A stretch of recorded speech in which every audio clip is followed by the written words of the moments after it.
So our next speaker is Professor Irene Tuffrey-Wijne.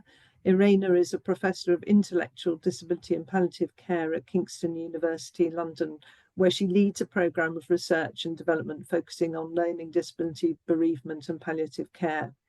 Irene has a background in nursing and has worked both with people with learning disabilities and as a hospice nurse. And she's going to present a video about research into supporting end-of-life planning for people with learning disabilities. Over to you, Irene. Okay, thank you, Candice. So the questions for this project have really come from the ground up. I mean, I was approached many occasions by learning disability service providers who were aware that I needed to get end-of-life care planning right for people with learning disabilities that they supported, but didn't know how. And therefore they were sort of using sort of untested approaches and resources. So we partnered with them in this study. And it was a really inclusive project, as you will see. I'm going to hand over, it's not a cop-out, but I think rather than me showing slides, it's better to have my colleagues with a learning disability tell you in about 6 minutes video everything about this project, and then I'll round it up at the end. So over to them.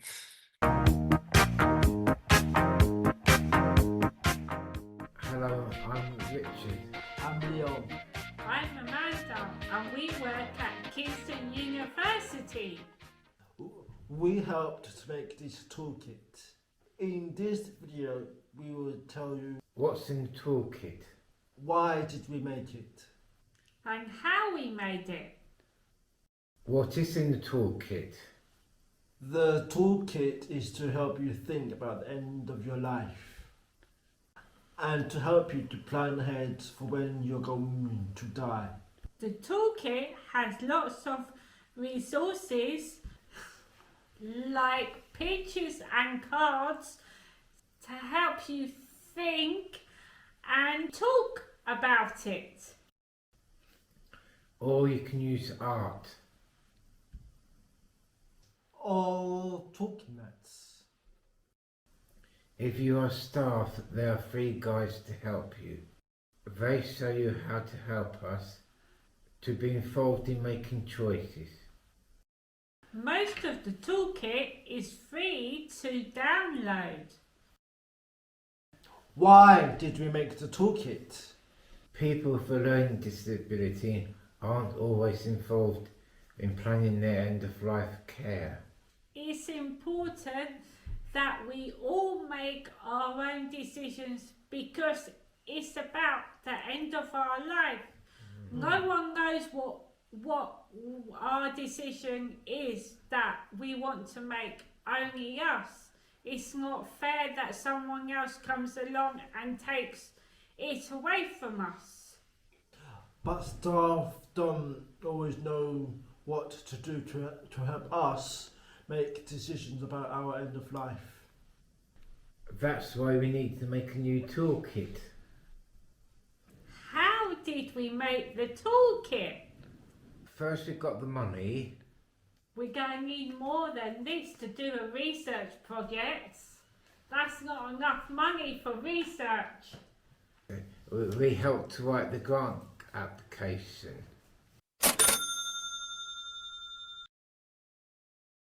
We got together with teams from 6 organisations to help create this toolkit. We called it the Victoria and Stuart Project after 2 people who inspired us and died well. We did 4 things. First, we tried to find all the things that people had already written and the resources they had already made for end-of-life care planning. We found quite a few easy read end-of-life care plans, but they hadn't really been tested to see if they could help people to talk and plan.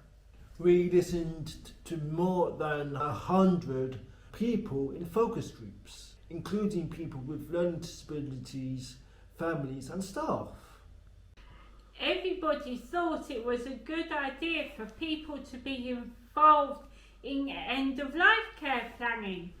But family staff didn't really do it.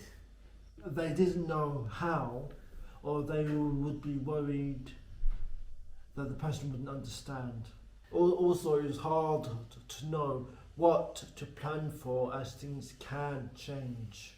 What families and people with learning disabilities talked most about was planning their funerals. But it's also important to plan for when you are dying.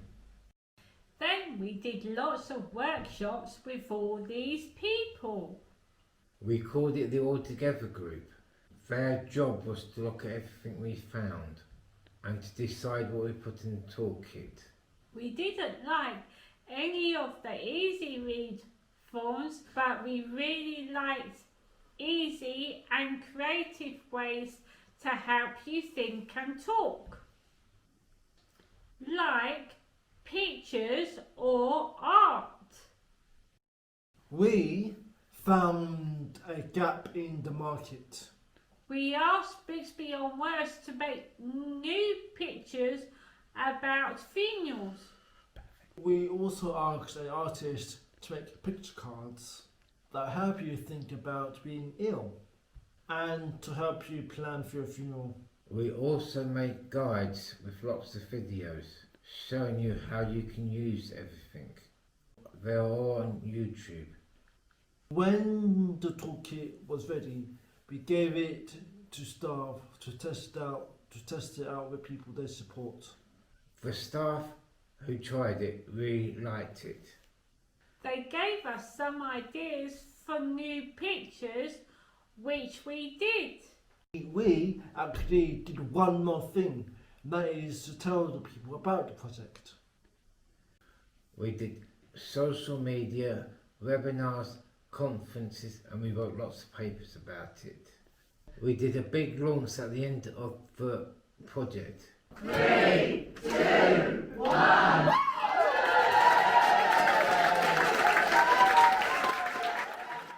We are very proud of the toolkit. Toolkit. You can find everything on our website and our YouTube channel. Do go to the website and have a look. We hope you like it too. Almost 200 people were involved in this project. Thank you to everyone. Bye. Bye. So, as you can see, there was lots of people involved. This toolkit was made for people with a learning disability and with them, and particularly for use for social care staff. But we've had so much overwhelmingly positive feedback from all sorts of corners, including palliative care services, people working with other patient groups, even from the general population. So we think this has a much wider application really than people with a learning disability. So inclusiveness of this project was really important. In fact, we've just won another national award for PPI in research and policy from Marie Curie. And we're building on that. So watch this space. There is more dissemination happening, and we've also just started a new study, and I've just put the details there, the DAPPLE project, that is looking at how palliative care is delivered for people with a learning disability rather than just being planned for. But I think my time is up, so I'll leave it there.